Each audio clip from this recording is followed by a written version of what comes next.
Welcome back for another video of So to Reset My Car. In today's video I'm going to show you a secret trick of several Mercedes cars. I've tried it on different cars and it worked for every car. It's about the windows. I had a broken window button on this car.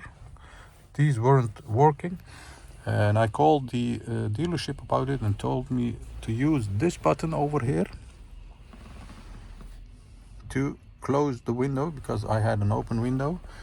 For example, let's say I open these windows on both sides. I've changed these buttons over here so it's working now.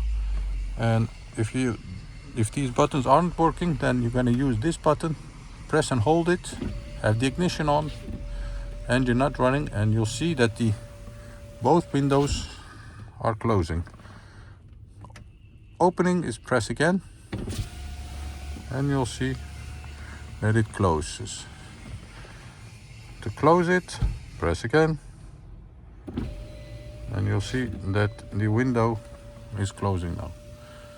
I've tried on several Mercedes cars and it worked for me, and I hope it works for you also. It helped me a lot and I wanted to share this with you. I want to thank you for watching our videos.